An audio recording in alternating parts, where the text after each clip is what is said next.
Another reason is the most fundamental reason, which is that Kabbalah actually is this science that you get really clear evidence as to whether you're succeeding with it or not. And in a way that no other path gives you. And it works in an opposite way to our nature, which is that usually I want things to, and I don't want to pick on manifesting here, because we have this clickbaity title, forget manifesting, here's how reality works. But the truth is that there is a science here, and you can check it on yourself and see whether it's working. And for some people, this is exactly what they're looking for, because they're looking for a science that works and that you can see clear results and you can check whether it's working. And some people might not like that because it could take away their hope, right? So let's go to one extreme. That's where I'm promised all sorts of things after I die. And so I get joy out of that. And, people like that probably aren't listening to this, but I get joy out of knowing that at the end of my life, I'm going to get a reward, and I can live with this hope. It could be false hope because people can tell me anything they want to about what nobody knows about. We're all in the dark about what happens when we die. So they can tell me whatever they want about that. But it can work in the short term as well. So, for example, if I'm think that things are going to work out for me in a certain way because I'm following they give me some pill that they tell me you're going to feel really good in 5 years, or you're going to feel really good in a year. Well, for that whole year, even if it doesn't work out in the year, it did give me something, right? And so we actually spend a lot of our life in such beliefs. This health guru tells us to do this. Some other guru for psychological things, tells us in business you'll be successful if you do X, Y, and Z. Fortune tellers work this way, where what they're actually peddling is the hope. It's not the thing that you get at the end, it's the hope. And so we don't want to take that away.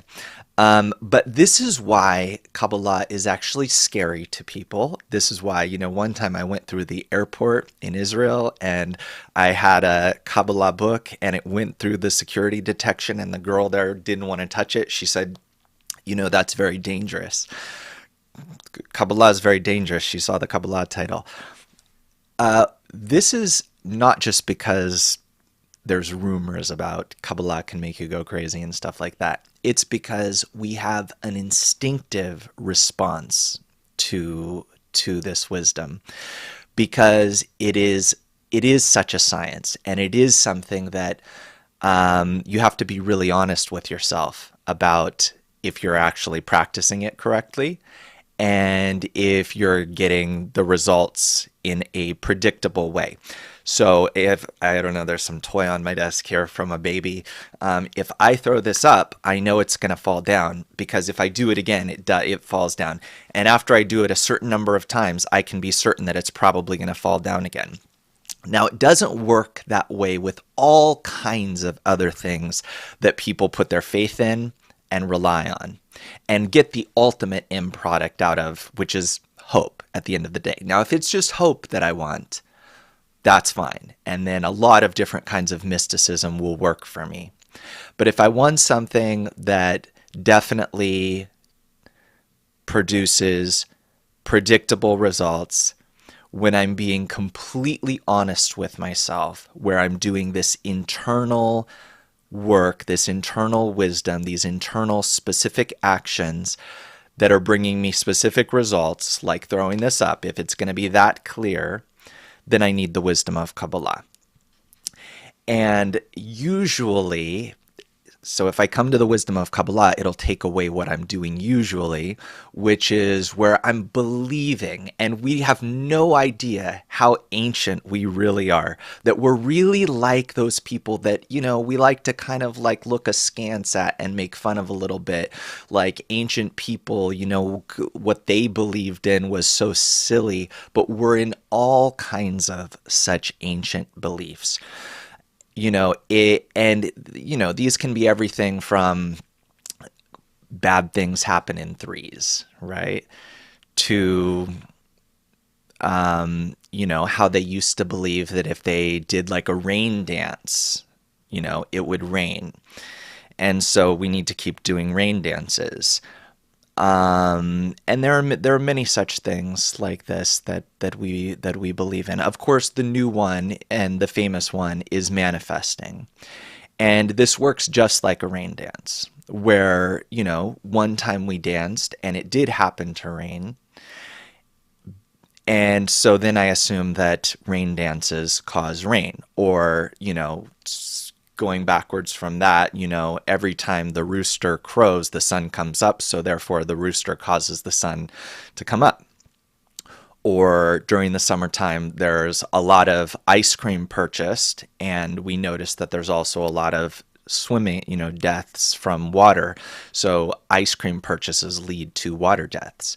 So it's a misconnection between the cause and the effect, and a wrong attribution.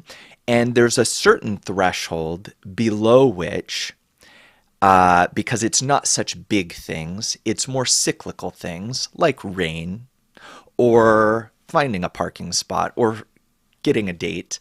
There's things that may fall within cyclical patterns that if I happen to be doing a rain dance or I happen to be doing some manifesting exercise, and I'm in a frame of mind where I'm starting to notice, I'm really paying attention to that when where's the result from me thinking? So then I start to notice the results from me thinking certain things.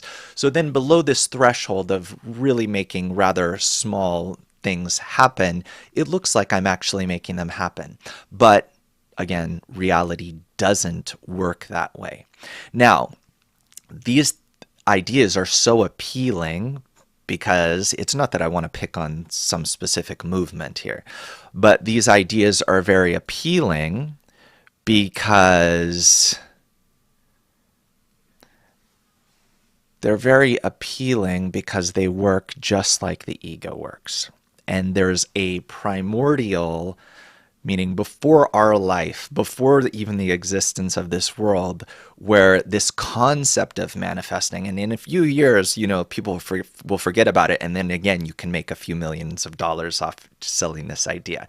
It's an old idea that you can, because this works exactly how our ego wants, and it's the way that it used to work, in a clear way, where whatever you want, you can manifest it. And not that you manifest it, but your request, your inner request manifests it. And so there's a way that you can use this just like a religion, where you believe if you do certain things, something good will happen. So for example, I want a Ferrari. So first of all, this is already agreeable to me to think about a Ferrari. And the more I think about it, I'm happy thinking about it. You like to think about things you want. You don't think about the day of your death, right? You like to think about things that you want. So I think about it, and the more I think about it, I'm also investing in that direction. So then my ego, my desire to receive pleasure, enjoys thinking about it even more and expects more results, because wherever you invest, you'll feel like you need to get results from there. That's how we're built. And you'll expect results. And so we create this kind of, system of belief that even if something big doesn't happen, well, then at least smaller things might happen to me. And all along the way, I'm actually enjoying the process because I'm thinking about things that I like. So it's just like a religion, right? It's just like a rain dance that, we enjoy doing these rain dances together, for example. We create community through this. Other people who are involved in this particular practice. So it in itself becomes an enjoyable practice. We feel this with meditation and all kinds of other things. People, I think, feel it who go to church or things like that. There's something in that just in the community itself. And on top of that, there's the hope. Okay. In Kabbalah, It's actually the opposite. It first of all, it doesn't work that way. There's a way that it can work, but all sorts of, just like the rain dance tribe has evidence that sometimes it does rain, and they think, well, it didn't rain, so maybe we didn't do the rain dance with enough intention. Maybe some other circumstances were right. They have but it's not the clear the clear action that produces the clear results. Okay, anything less than this clear action with results that are predictable, it's a religion. And so you can look at all kinds of even more less mystical things in life that maybe we're believing good things are going to happen, or we're believing bad things are going to happen, but they're all beliefs. We don't have clear results that reality works that way. And in Kabbalah, you do. There's when you, like I had to, when you wade through the different veneers, the superficial things about it, that if you look at really big blocks, if you look at just a blanket kind of like from far away, every city looks exactly the same. And you can say about every city that that's a city, but New York is very different from Dubai, but if you look far away enough, it looks like a dot on the map, and then it's exactly the same.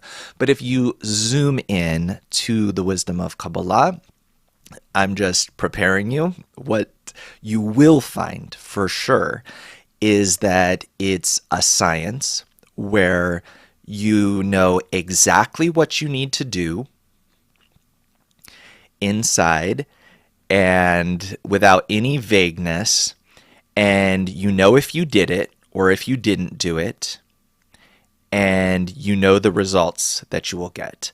Okay, this last one is a question. You don't actually know the results specifically, but you know that you will reach them. You don't know them specifically because it's something that each time you can't imagine it. So it's an upper force of nature that knows you better than you know yourself, knows what you want more than you know what you want. For example, to give a dumb example, my children have never been to Disneyland. But if I were to take them there, I know they would enjoy it, and it would be a magical experience probably. Just for example, there are things that are definitely, all kids like those things. So there are things that are designed specifically for me. They're just in the chain of desires that I will discover. And when I reach that desire, at one point I'm in a sandbox, and that's all I can imagine. Is I can't imagine anything better than building sandcastles in a sandbox. Right now, as Gianni, I can enjoy being in a sandbox. If I'm with a little child, my little daughter, I could enjoy it. Is it all there is? Is it the end all be all? Is it the most pleasurable thing? I've already advanced to other things, and I can go back to those smaller things too. But there are greater things. And this upper force knows already what's good for us, what we are definitely going to want when we're 5 years old, when we're 7 years old. It's hard to convince a 9-year-old that, believe me, in a few years, you'll want a car. And that will be like the most important thing to you. You can't convince them. Let alone a 5-year-old, a 4-year-old. I'm going to want a car? No, I hate being in the car. Okay, so these things are in the queue, things that we will want, and this upper force knows about them. And so in this way, we're not exactly sure what we're going to, but we know the process to get there and the clear results. Let's talk about some of the results that we might get from the wisdom of Kabbalah. Now, I debated long and hard about sharing this particular writing because it's written in a coded way. It's much deeper, but let's just read it. Let's see what the Kabbalist says. So here's from the Kabbalist Rabash. Let's see what he says here. And just know that there's a deeper meaning to what he's saying here. And so he says, through the wisdom of Kabbalah,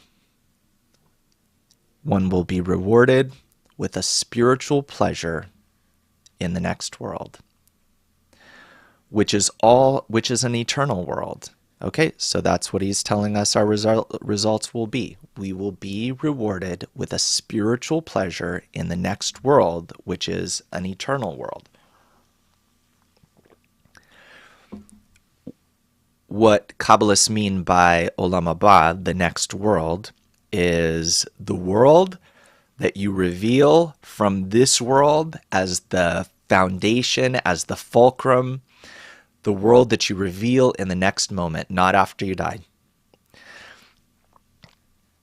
So we'll be rewarded with a spiritual world and we'll feel this eternal world. Also, winning success in corporeal pleasures in this world comes by the wisdom of Kabbalah, by which we will have health and salvation, abundant income and success, and we will live long. So again, through the wisdom of Kabbalah, he will be rewarded with a spiritual pleasure in the next world, which is an eternal world. And we just don't have those pleasures in our world. They don't exist here. It's like,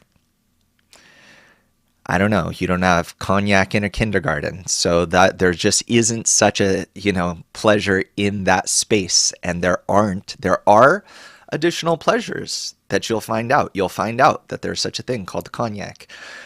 And you will enjoy it when you get there. When you get out of the kindergarten and you get all the way through college or whatever, you'll find that you do like that. You have a desire for it and you want that. And now maybe you can't imagine life without it. And so there's also something beyond this world called a spiritual pleasure that you do have a desire for. And it exists in this dimension of reality. It's the same reality we're in, but it's another dimension of it called the eternal world. But the wisdom of Kabbalah includes everything because we're in a single reality. There aren't different realities. There's nowhere else to go to. It's not like we die and we go somewhere else. There's just this reality, and how much of it do you reveal? And until you go through a certain process, you can't reveal more than you're revealing now, because you're revealing now what you could reveal in the kind of vessels that you have. In other words, given what you are, you can't reveal beyond this. Like, given what a lizard is, they can't reveal certain things because they only have some senses. Like, they can't appreciate, a snake can't enjoy a Beethoven symphony. In fact, those vibrations would feel just scary. All of the heat in there through which they feel most things, would be like, this is a dangerous place and not a pleasurable place. Whereas for you, it's like a beautiful symphony. And so with the senses that we currently have, we're also an animal. We're just a more, I don't even know if you can say more advanced. We're a differently advanced than snake or monkey kind of an animal. And we have a few little differences, even plants have languages, different animals, dolphins speak to each other. So what is the difference between us? I don't know. But given what we have, this is all we can reveal. If we develop more senses, we can reveal something more. Now, because it is a singular reality we're in, and all we do is reveal more than we can feel right now. So if I do what I need to do inside to reveal that, then he says here that also winning success in corporeal pleasures in this world comes by the wisdom of Kabbalah, by which we will have health and salvation, abundant income and success, and we will live long. Now, we always have to be careful because Kabbalists speak in a way where they try to tell us things through code because of the way we're built, that only through code we can actually receive it. So let's leave it as he said what he said, but there might be more to it.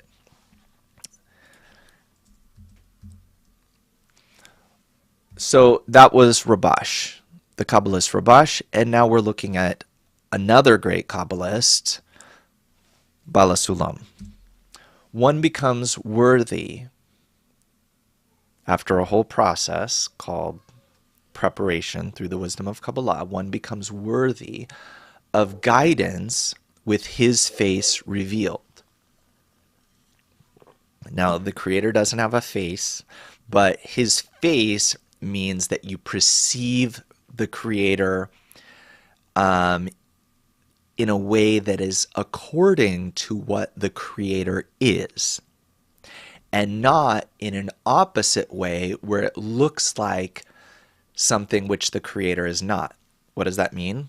It means that the Creator behaves with you as is fitting to his name, the good who does good. So it means that this upper force, instead of behaving in a way like it does now, which is where we have a bad world, we have a horrible world, we have politically, economically, whatever you want to say, unstable, unsafe, not good world.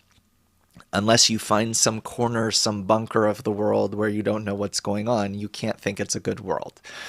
You know, unless you really stick very parochially to, you know, your own street and just those places that you go and the people you see and not really look at it, then you can't think this is a good world. Nobody's thinking it's a good world anymore. And that's all an illusion. And that is as psychological as anything can be, that we see such events in our world. So that's called that we don't even see the backside of the Creator. So the backside of the Creator would be that we at least know there's a Creator. Like, all this bad stuff's happening, but we know it's because we have lessons to learn here and we can change it all in the next minute, and we're going to do the actions to change it. And we have a method for it and an environment, and that's called the backside of the Creator. But here he's talking about actually seeing the face of the Creator. And what that means is that we don't see a face. We don't see, because the Creator is not a person and he's not a guy, but it's a force that manifests, instead of in all the ways that it's manifesting now, it manifests as good that is doing only good. Let's see what else. Thus, I don't know why it says depiction. This is from a note from Bala Sulam's private notebook, but I have it there. Okay. Thus, he receives abundant good and great tranquility from the Creator, and is always satisfied, since he obtains his livelihood with ease and to the fullest, never knows trouble or pressure, knows no illness, is highly respected by people, easily completes any plan that comes to his mind, and succeeds wherever he turns. And when he needs something, he prays. What does it mean, pray? It means with a desire, I turn to this force that's controlling reality. So when he needs something, he prays, and he's immediately answered. And the Creator always answers anything that he demands of him, and not a single prayer is denied. And so this egg here, this is how it works if it's a science. Okay? You throw it up, it comes down. This is what Bala Sulam says here, that he receives abundant good and great tranquility from the Creator and is always satisfied. So it's not that we do a rain dance and sometimes it rains and sometimes it doesn't, and then we make all kinds of excuses for, I didn't have enough intention, I didn't have enough desire. No, it's abundant good and great tranquility from the Creator, and one is always satisfied since he obtains his livelihood with ease and to the fullest, never knows trouble or pleasure, knows no illness, is highly respected by people, easily completes any plan that comes to his mind, and succeeds wherever he turns. And when he needs something, he prays and is immediately answered, as the Creator always answers anything that he demands of him.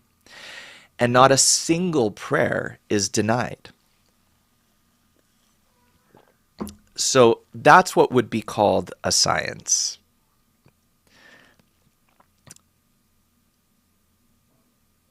Now, there's a big catch, of course. The big catch is that now that I've, Bala Sulam here, promised you the world, everything's going to be perfect, no illness, every plan you make will come to fruition. Everyone will like you and respect you. He really covers all of the bases, right? Well, there's only one problem, which is that, and he says that it's through the wisdom of Kabbalah, so he makes that really clear. So what does that mean? It means that I have to take upon myself this method, and I have to find a teacher. And finding a teacher means one studies where their heart desires. So that means that you have to find a place where you're comfortable, where you feel good, where you feel like you can realize yourself.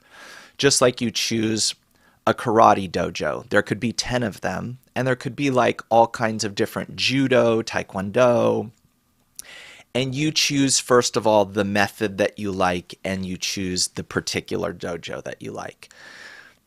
Here, too, we say there are many ways to the goal. There are many paths to the king's palace, as we say.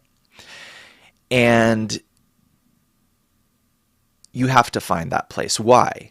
Because you have to find one place and not try to do it a la carte. That won't work, as it doesn't work in anything that is serious.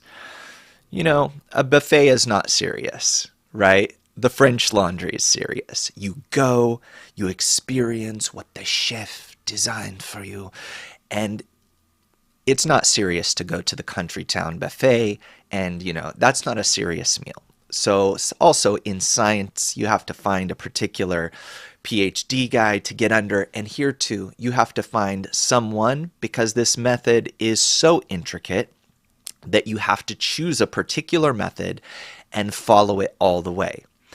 Because I don't know what I'm doing. I'm like in the dark without GPS trying to find my way out of a forest. I have to choose either I'm going to use the Waze app or the Google app, and my life might depend on it. I can't go between. Have you ever tried to do that?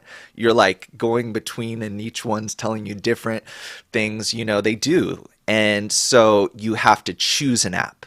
And so you choose Google Maps. So here too, you have to choose a specific place and check it and make sure it's real, make sure they're not phonies, and make sure they have like a teaching lineage that truly was passed down through Kabbalists.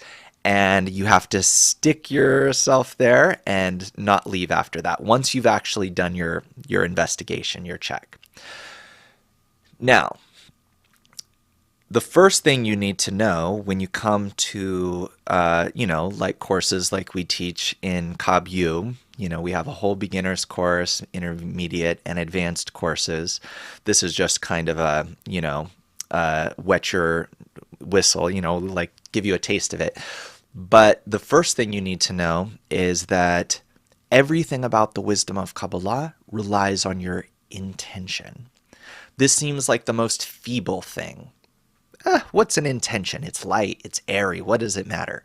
Intention, it actually turns out to be the whole key that turns all of reality. is actually the intention. So much so that the whole reality I'm feeling now is because of some unknown intention that I have inside myself. So it's all about learning about our intention, identifying what it is, and then twisting this key and changing that intention. The intention is the thing before the thought, before the desire, before the action. Okay, it's the most fundamental thing. And like it's really in reality the most subtle things, we can give the example, whether it's true or not, of the butterfly effect. A little butterfly flap its wings and then one thing leads to another. And there's a, cyclone later on or something like that. So this intention, but really in electronics and everything like that, it in the back of your brain, that's actually the tiniest little thing, that's the part that's controlling everything. So this intention is the thing that controls everything. So that's what we have to work on. The whole wisdom of Kabbalah is about changing the intention. Now, I just gave you a whole bunch of wrong intentions. Okay? Now, this is the problem. So even though, he tells us here, even if we take it at the superficial level, which I don't, but, it says when he needs something, he prays and he's immediately answered. You'll always get anything that you demand of the Creator. Not a single prayer of yours will be denied. You'll get abundant good and tranquility. You'll always be satisfied. You'll obtain your livelihood to the fullest. You'll never know any troubles or pressures, no illness. You'll be respected. So that may be true, but the problem is that can't be the reason why you study the wisdom of Kabbalah. And so I've created an obstacle for you, because I promised all these things, the Kabbalists did, and if you're here for that, then none of it will come true. When you start thinking about this, it'll be a very big problem. And it doesn't matter that I said, you'll be respected by people, you'll have money, because those things are very lowly. We already know from the celebrities that we see, the billionaire, we live in a very candid kind of fishbowl kind of a world where you have you can see a long form podcast for 3 hours with somebody who has billions of dollars, have everything. You see that they're not so happy, that they have troubles, that, and if they're getting honest, they'll tell you, really what I have is my kids. That's the main thing in life, and that's something anybody can have, basically. So it turns out that those things aren't even such a big deal. So if the Kabbalists are promising you the world, tranquility, money, no illness, all these things really are very lowly compared to what he says here, where he says, through the wisdom of Kabbalah, you'll be rewarded with a spiritual pleasure in the next world. So you'll reveal the next world where all the true pleasures exist, which are billions of times greater than anything we can ever feel. Even if we're given Ferraris and billions of dollars, from that we'll feel a spark. And the first time we reveal spirituality, we'll feel actual light. And we do everything. We don't know this about ourselves, but we do everything. This is a trick that our mind plays on us, that this is not the case. I think I actually need the hunk of metal shaped like a Ferrari out in front. But really, the hunk of metal in the Ferrari out front is really just so that it will end in a feeling. That's why people can just take drugs, smoke something, and they don't care about a Ferrari. They don't care what you think about them, as long as I have my drug. Okay, because we are feeling creatures, and we get this hunk of metal, and we go for the respect, and we go for the job, all to end up in a feeling. So who knows what it's like to reveal the spiritual world, but Kabbalists tell us that it's something you would really saw your hands and legs off for. It's something beyond anything. And he says here that everything works out if you do that, if you attain spirituality. However, again, big problem that does have a solution, but it is a big problem, which is that, and this is why Kabbalists typically don't lead with what I just told you. They don't lead with the things that you attain, because a person really needs to come to the wisdom of Kabbalah because they need to know why we live in this world, not the things that we could have in this world, though we all still want the things. But we need to know why we exist in this world. What is this life for? And maybe other questions like, who is the creator? Like, are there upper worlds? And if a person really doesn't have this desire, they won't be able to succeed at Kabbalah anyway. And all of what I just told you, like the promise of the upper worlds and the spiritual pleasures, actually you have to move past that and really start to, because it's all about the intention, right? That's what shifts reality, your intention. And so let's see a little bit more of what Rabash says here in this article. So he says, naturally, because of the will to receive, because this is what we're made of. This is our essence. Behind this physical body, if you would strip off all of my skin and my bones and everything, what we would find behind all the personality is that really our essence is a desire to be fulfilled. So because of this essence, man, a human, has the nature of idleness. That is, some people settle for bread and water, and some people need meat and fish too. Some also need accessories and fine clothes, and some even need luxurious houses. It's all according to one's vigor, meaning they do not want to work more than is necessary for them. So there are those who are willing to, become like Elon Musk. They're he sleeps in his office. He just thinks about work all the time. And there's others that are like, nah, that's not worth it for me. There's others who do it in other pursuits. They're great artists or whatever. Some want to just be good at video games. To succeed at the wisdom of Kabbalah, you need to be one who must know the goal of your life. It starts out with a vague need, and it's not actually you that asks the question, what is the meaning of my life? Meaning, it's not the will to receive. It's not the usual will to receive, which is why it wasn't that throughout your life you were always, every moment asking, what is the meaning of my life? But rather, from above, we call it, you can just say from another planet, from another world, fell into this will to receive that we each have. This desire that comes from beyond this depiction of reality that we're in. And it asks, why am I here? Because it doesn't come from here. It's from another place. It's from the spiritual world. That's everything that we just described, spiritual pleasures, it's an eternal world above time and space. When this desire falls into your heart, it starts demanding from you to not pay so much attention to certain corporeal things and pay a little bit more attention to spiritual things.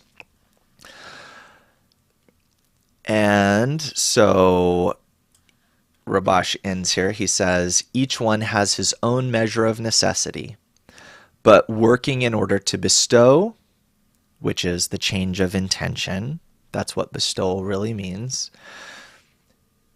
is not within our nature, because we're created with a will to receive for ourselves.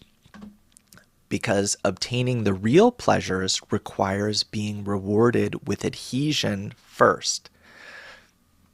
What is adhesion? It's called equivalence of form, meaning that your aim won't be for all the things that we just talked about. It won't be for a Ferrari.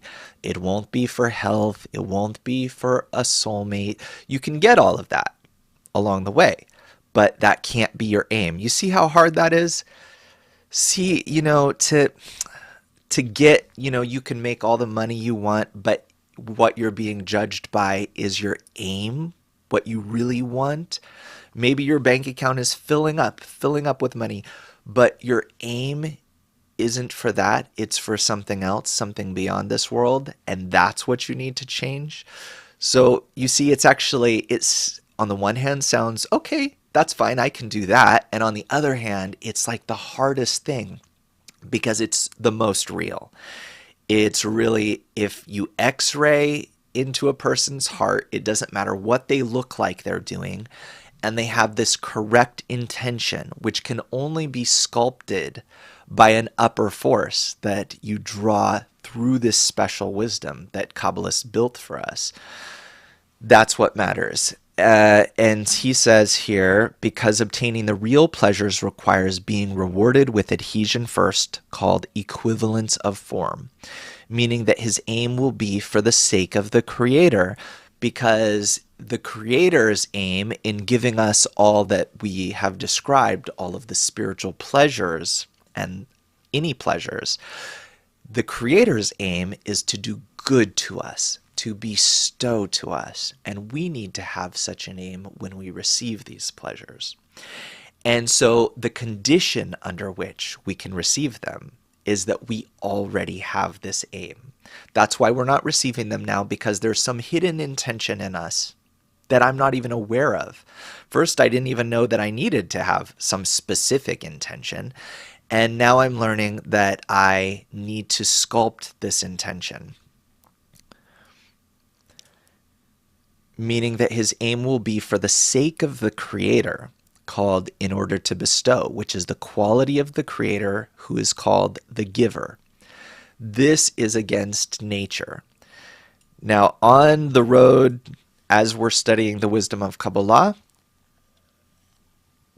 we learn about our nature. We learn that it's actually against our nature, that the only thing I don't want to do, I'm willing to do all kinds of physical, hard things in place of this one thing, which is to think about something other than myself while I'm receiving. You might not believe it. That's why it's a science. You're going to try it on yourself after you learn a few more things. Through our courses, you learn these things and you see that this is really the case. That this is the one thing that is against our nature. This is why we're perceiving the reality we're in. And until we change this inner intention that we don't even detect yet, we're not able to receive all of the good. And that's why we can wish for things. We can intend for things, we can hope for things, we can try to manifest things. But since the Creator has this specific goal for us, everything that we just described, this goal, which is this interchange of intention, and that's what we need to focus on, the why behind our actions. That's why, though I might want all sorts of things in my life, the things that are going to come to me are the ones that are already pre-designated, meaning the teacher, which is reality. Like a teacher only allows what's supposed to come to the children comes to the children in the classroom in a sequence. So all the things that are supposed to come to me are going to come to me because they're lessons. And if I would have different lessons than those that the teacher designed, well, this is a master teacher, and they know that those won't be better, though I think they'll be better. And I'm convinced that if you just give me this, that, and the other, then, then I'll be able to, do what you want, or then I'll be okay. And no, they know what lessons need to come. And that's why I invite you to join our courses at Kabbu, where you will learn the foundations of how to build the intention behind the actions, and then you can receive all the good that the Creator wants to give us in the Creator's plan. Thanks for being with us, friends. And if you're on the Q&A broadcast, I'll see you in a couple minutes on our exclusive session for Kabbu students.